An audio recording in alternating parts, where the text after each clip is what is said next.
அடுத்ததாக நம்ம பணத்தை வச்சு செய்ய முடிஞ்ச ரொம்ப முக்கியமான ஒரு விஷயம், நம்ம பணத்தை முதலீடு பண்ண முடியும்.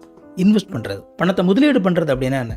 இந்த முதலீடு அப்படிங்கிறது நம்முடைய பணத்தை ஒரு குறிப்பிட்ட விஷயத்தில் நாம் முதலீடு பண்ணி அதிலிருந்து அதிகமான லாபத்தை நாம் எடுத்துக்கிறதுக்காக முயற்சி பண்ணுறது. நம்ம பணத்தை சேமித்து வைக்கணும் அப்படின்னு சொல்லியிருந்தேன் இல்லையா? அதே மாதிரி எல்லா பணத்தையுமே நம்ம சேமித்து மட்டுமே வச்சுருந்தோம் அப்படின்னா அதனால் அந்த பணத்தினால நமக்கு நிறைய பிரயோஜனம் கிடையாது. ஏன்னா நம்ம பொதுவாக நம்ம சேவிங்ஸ் அக்கௌண்ட்டில் நீங்கள் நிறைய பணத்தை வீட்டில் வைக்க முடியாது. கொஞ்சம் பணத்தை நீங்கள் சேமித்து வச்சுருப்பீங்க, கொஞ்சம் பணத்தை நீங்கள் சேவிங்ஸ் அக்கௌண்ட்டில் போட்டு வச்சுருப்பீங்க. அதில் உங்களுக்கு கொஞ்சமான ஒரு வட்டி கிடைக்கும். ஆனால் இந்த இன்வெஸ்ட்மெண்ட் அப்படின்னு சொல்லும் பொழுது அது உங்களுக்கு அந்த வட்டியை விட ரொம்ப அதிகமான அளவு லாபத்தை கொடுக்கக்கூடிய நிறைய இன்வெஸ்ட்மெண்ட் பண்ணக்கூடிய விஷயங்கள் இருக்குது. ஒருவேளை நீங்கள் நிறைய பணத்தை நீங்கள் வெறுமனே சேவிங்ஸ் அப்படின்னு வச்சுருந்தீங்க அப்படின்னா அந்த பணத்தினால உங்களுக்கு பெரிய அளவில் பிரயோஜனம் கிடையாது.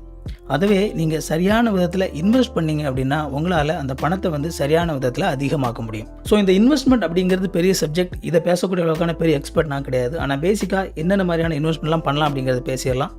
ஸோ பேசிக்கான ஒரு இன்வெஸ்ட்மெண்ட் என்ன அப்படின்னா ஃபிக்ஸட் டெபாசிட் பண்ணுறது.